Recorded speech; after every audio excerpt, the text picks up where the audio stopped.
Hey, what's going on, everybody? I'm Nico. And I'm Janice. And we are Janico. This is the Following the Flowers YouTube page. And today, we are going to be talking about one of our favorite shows that we watch every Wednesday night.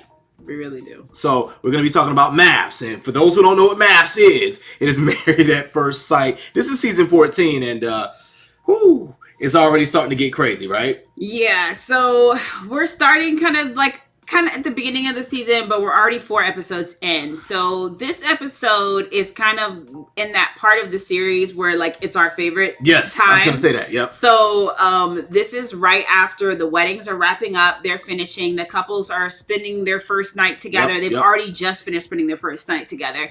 And now they're getting ready to meet with family members and then go jet set to their honeymoon in Puerto Rico this year, which is a lot better honeymoon than the couples got last year. They got Florida and Maryland so mad right now. Maryland's sitting somewhere hating real bad based off of their honeymoon from the last season. But yeah, so it was a lot. It was a lot of emotions going on in this episode.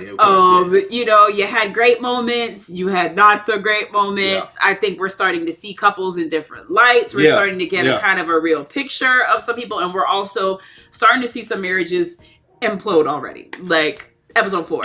Marriage is already down the drain. So y'all, here we go.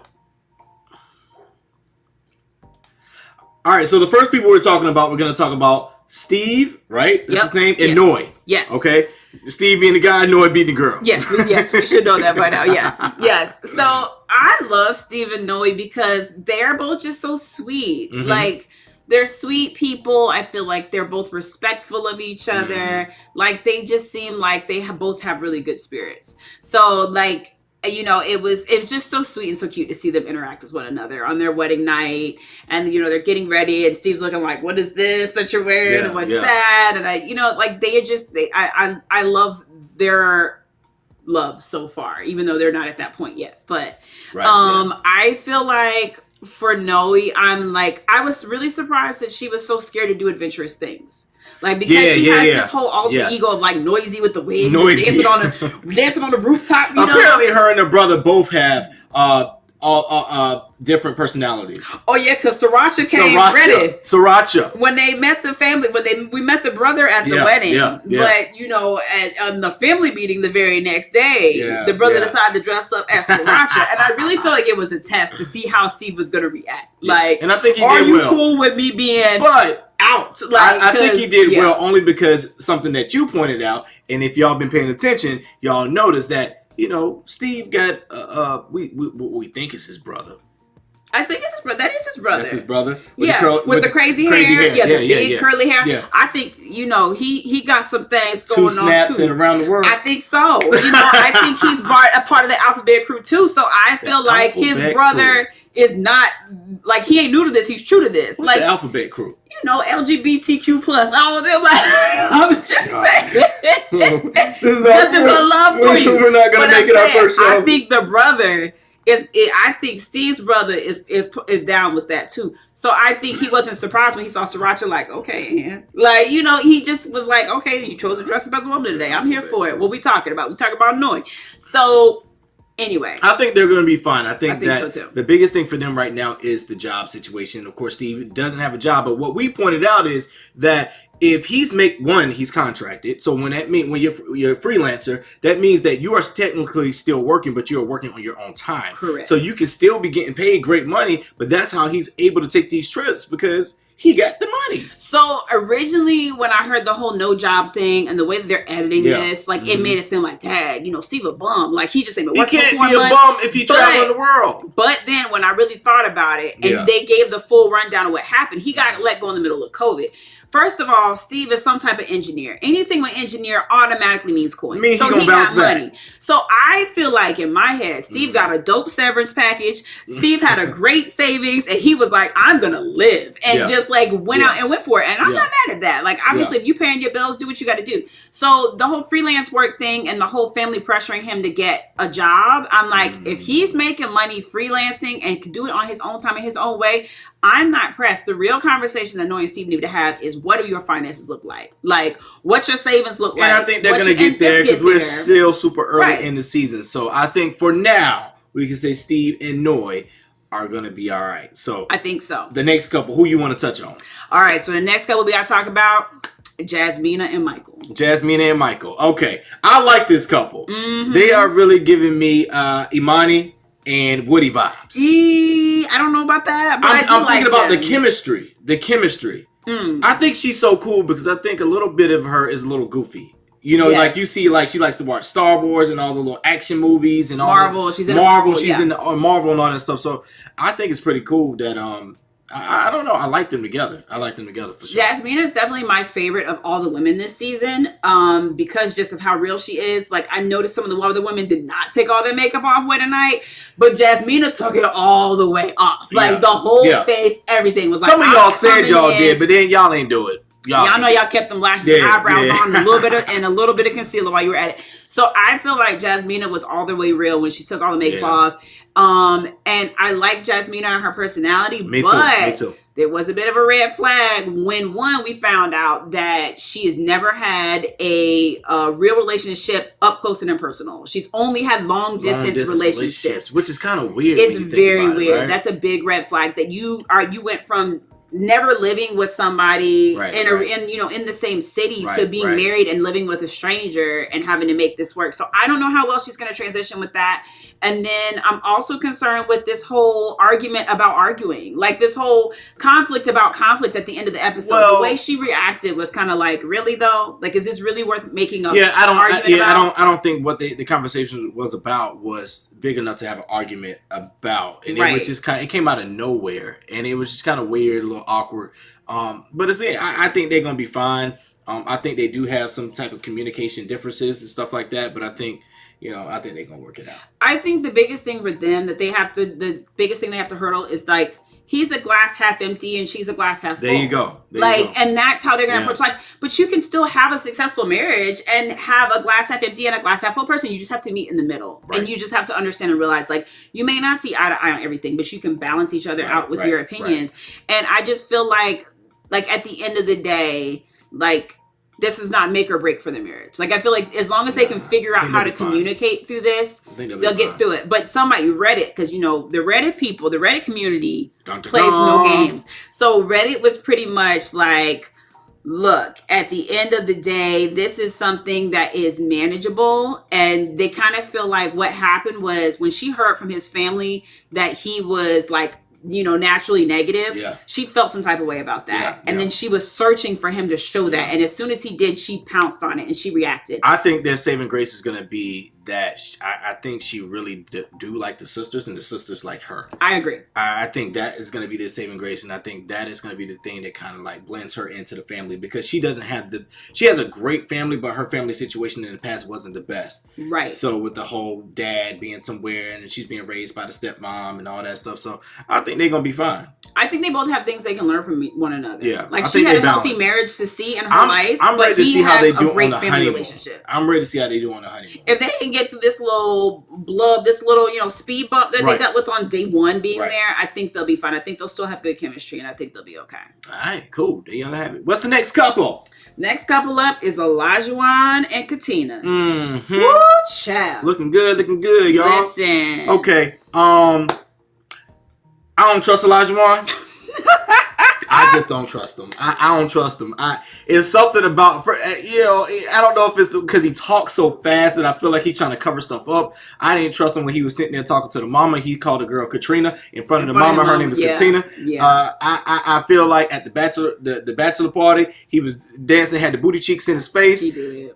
Doing the most. He says he's ready for marriage. I don't know if I always agree. I just feel like, I don't know. It's something about him. I can't put my finger on it, but it just... I can put my finger on it. I can tell you what it is. I can tell you two things, okay? Olajuwon is a former F-boy. We ain't going to say the full word. Yeah, he said that. He's a former F-boy, so we know what it was. Yeah. And you know how they move and how they navigate. Like, telltale sign, you don't know how to cuddle. Sir.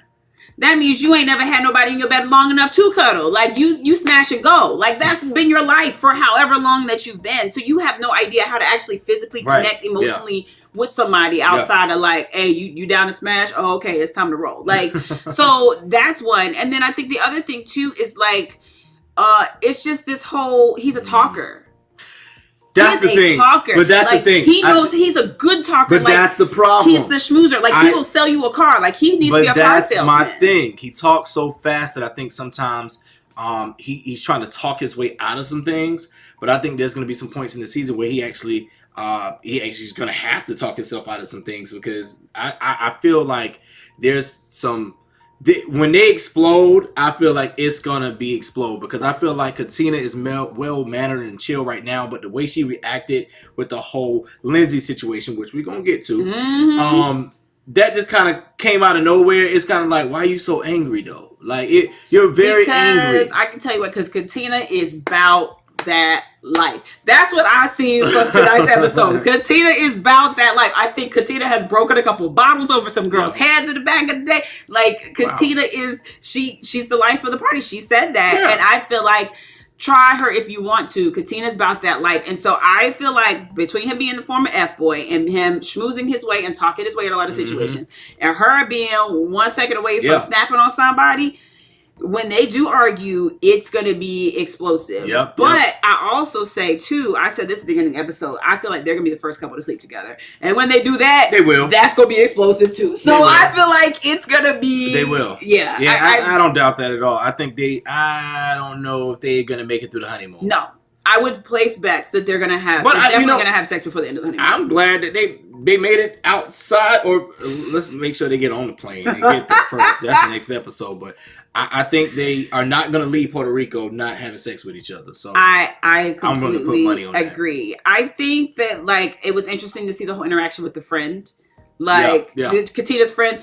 To me, Katina's friend was keeping it all the way real. He smelled BS and he was calling him on it. And I feel like he was acting as that big brother figure. Like, and every girl wants or needs that in her life. That friend that's going to be like the protective big brother is going to be like, what's your intentions with my friend?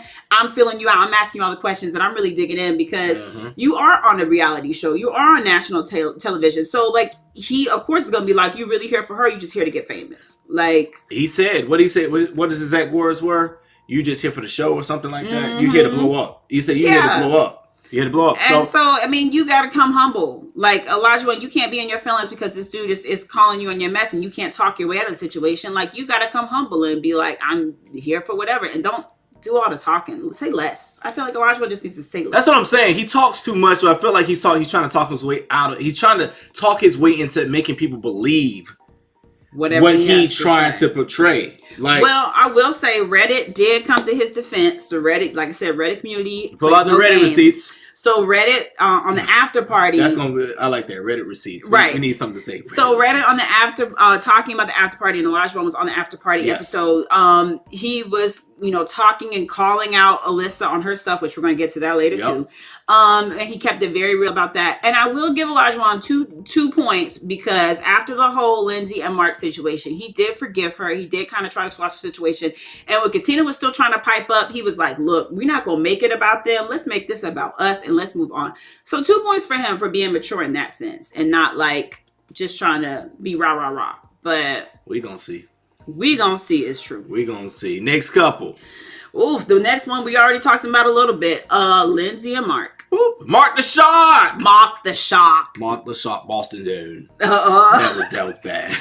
So I have an image of Mark in my head, which I shared with you. Ooh. Of what Mark looks like, and now I can't unsee it. Oh yeah. And once y'all see it, you're not gonna be able to unsee it either. This is live, y'all. It's not really, but we gonna make it like that. I see Mark as the shark from Shark Tale. Hold on, they ain't ready. Once you see it, you can't unsee it. And now that's all I see when I look at Mark's face.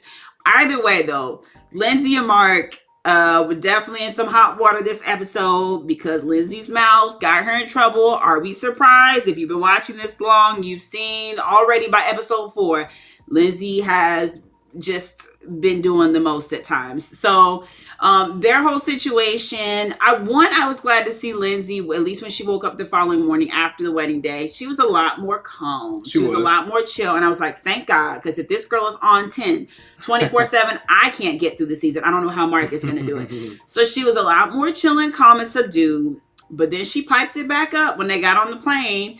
And apparently they were sitting behind Olajuwon and Katina on the plane. And she started making remarks about, oh, Olajuwon, do you speak Spanish? And he was like, a little bit. Mm-hmm. And she was like, well, you need to speak Spanish, because that's the native language in Puerto Rico, blah, blah, blah. And cracking all these jokes with him and talking about she wanted to fight him and all this other stuff. She thought she was joking. But Olajuwon apparently did not think it was funny. And clapped all the way back. And then Katina got upset, and then they just got into it, which led to Lindsay and Mark choosing to get separate transportation once they got to Puerto Rico. So it was a whole situation. It was a lot. I like the way that Mark handled it. Shouts out to Mark. Reddit, the Reddit receipts, the Reddit community. I mean, he had to, right? It was only like Mark's praises right now. 2. It was only like day 2. You're about to leave to go to Puerto Rico. And were they in Puerto Rico? They were already in Puerto Rico. They were in Puerto Rico. Landed, yeah. They just landed. They were in Puerto Rico, and the last thing you want to do is have like something like that ruin it for everybody. So I think he was just trying, like you said, play peacemaker and just try to like resolve the situation, and hopefully hope that they learn from this and everybody can know how to work with everybody. Because that's the thing, like you're putting a whole bunch of people together on these trips, and you barely even know your new spouse. Right. But on top of that, you got to learn this group of people around you, and you got to learn how to communicate and navigate with them. So with that, I think that's what he was doing. But this is what Janice is talking about. Mock the shock. That's him. Look at him. Yep. Mock the shock. That's terrible. And she's Mrs. Mark the Shark now, apparently.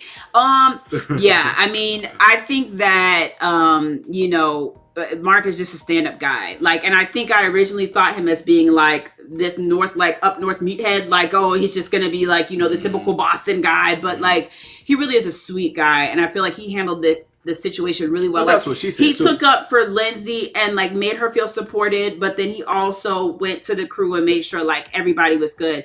A lot of people like the fact that he was saying like, we're a team. Like, I've got your back. Like early on, like so early in the marriage, already like creating that foundation with her. And I think that's going to hopefully help her feel supported, and so she can bring it down some. Yeah. But based off the previews for next week, she already right back to Lindsay behavior, running her mouth. I feel like she just has diarrhea of the mouth. Like she does not have a filter. She does not know how to just think about what you say before you say it. And she starts blabbing and talking, and then next thing you know, she's ruining it with things. But this whole situation just taught like, you can't joke and play with some people like that when you don't know them. And I think that's what Mark is pretty much trying to tell. It was like, you don't know these people. We're all trying to figure each other out. Exactly. That's what I was just saying. You can't play and joke with certain people like that when you don't know them like that. Yeah. Like, and I think this was that learning lesson was like, girl, sometimes you just gotta hush. Yeah. Like, you gotta know people better before you can start saying foolishness like that. So I'm still up in the air with them. I like them.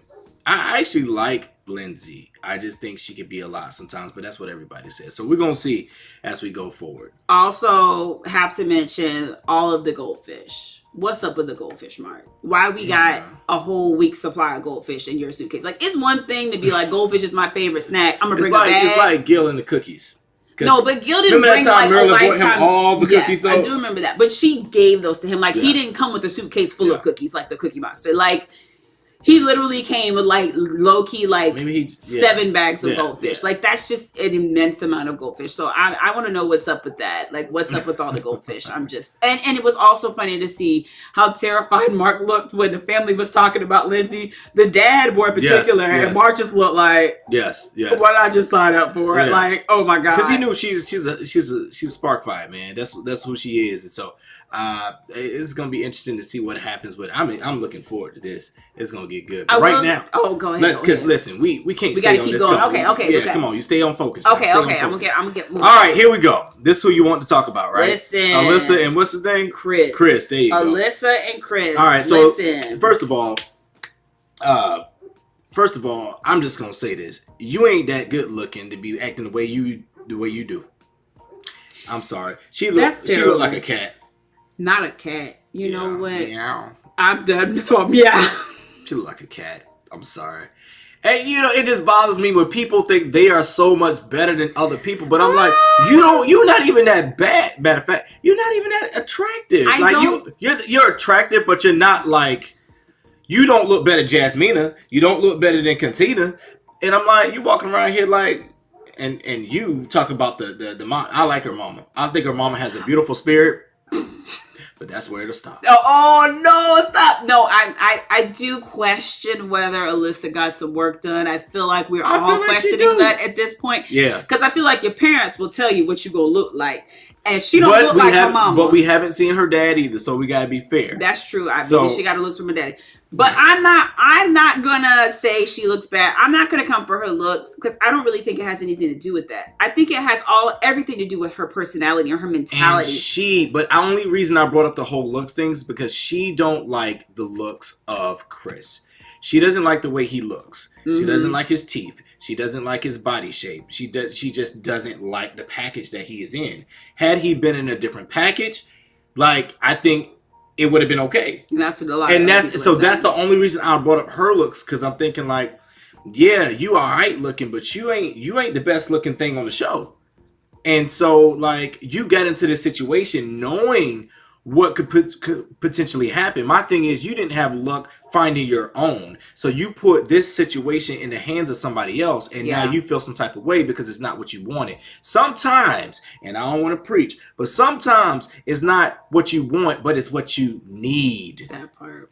Yeah. I definitely feel like on paper, Chris and Alyssa make sense.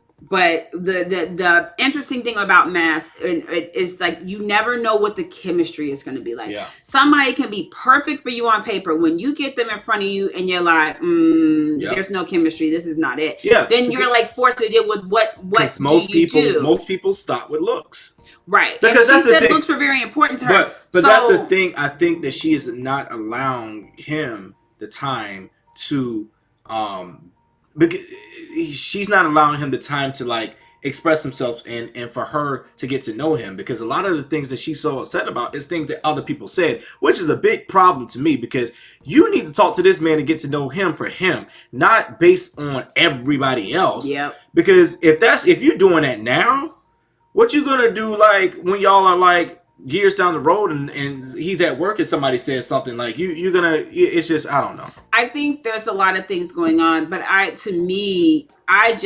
so dissatisfied with how she's handling the situation. Like, I just feel like if it's a looks thing, just say that. And I think that's what the whole internet has been saying. Yep. Like, if you're just not attracted to him, just be honest and say, you know what, I'm not physically attracted to you, but I'm going to get to know you as a person. And I know some people have said some things about you that might question who you are, maybe make me think, like, maybe you won't get along, but what's your favorite color? What's your favorite food? What you like to eat? What's your favorite mood? Like, you know, just getting to know him as a friend. That's what I'm saying. It's day 2. You can do. Yeah, she out the gate didn't even give him a chance, and that's what Mark was saying. Like, if you're a 1 through 10, then there's a shot. There's a shot to kind of grow and kind of get to know each other. Did I say Mark? I mean Chris. Yeah. You said Mark. Sorry, Shark. Chris. If it's a 1 through 10, there's a chance. There's always a chance. But he says if there's a 0, then it's like I have nothing. People are saying that she's gaslighting him, and they don't appreciate that. Like, she's trying to make him look like the bad guy when we all clearly see that she is the one that's in the wrong here. And it was very interesting. I saw this clip after party with Keisha Knight Pulliam, and she tried to give her the time to redeem herself and was like, hey, when you're watching this clip, because they showed the whole clip where her and him, you know, she was like, we're not compatible, blah, blah, blah. And she's like, how do you feel about that conversation now? Like, you know, that was like, she's like, I still feel the same. And so Keisha Knight Pulliam was like, okay, like, but why did you do this show then? Like, if you're so offended about him talking to your family about how things aren't going well, like, why did you do this? Of course, the chick breaks down in tears, crying, storms off the set. Like, normal Alyssa behavior, what we've seen already. And so, like, it was just like... How many episodes being? We're in 4 episodes. Jesus. Like, we've seen her in probably 2 of the 4, or 3 of the 4. But already, she's showing her tail. So, I just feel like... yeah, this is going to be long and hard for Chris. Like, I really feel for him. I think everybody feels for him. I think he's trying. He really wants to try to make this work. But she, like, you know the gif with the baby that walks in the room and then turns around and walks back out? Like, I feel like that's what she wanted to do on her wedding day. Like, she saw him, prejudged him the moment she seen his, like, appearance, and wanted to turn back around and leave. That's the key word you said, prejudged. That's what she did. She's not even giving him the opportunity. And going into a situation like this, you have to understand that there may be a chance that you may not be physically attracted to the person, but everything else could check off and you can grow to be attracted to the person, you know? So I just don't like the fact that, like you said, from the jump, she was just kind of like, he ain't it. But in a sense, I mean, I say that it's a bad thing, but at the same time, that's a good quality to have too. But you took a huge risk by getting on MAFS and going through that. So it's all this ain't the show to do that. Yeah, it's all the other stuff. It's the I don't want to sleep in a room with a stranger. I don't feel comfortable. Girl, you signed up for the wrong show. Like, did you even see the show then? Like, what were you expecting? Right, so right. It's all the other stuff that just makes her the villain in this situation, unfortunately. Exactly, y'all. So that is our wrap up of season 14's episode 4 of MAFS, Married at First Sight. I can't wait to see what actually happens on the honeymoon. This is one of my favorite episodes. And besides when they first get back, because when they start to live together. Right. So I'm excited to see what's going to happen.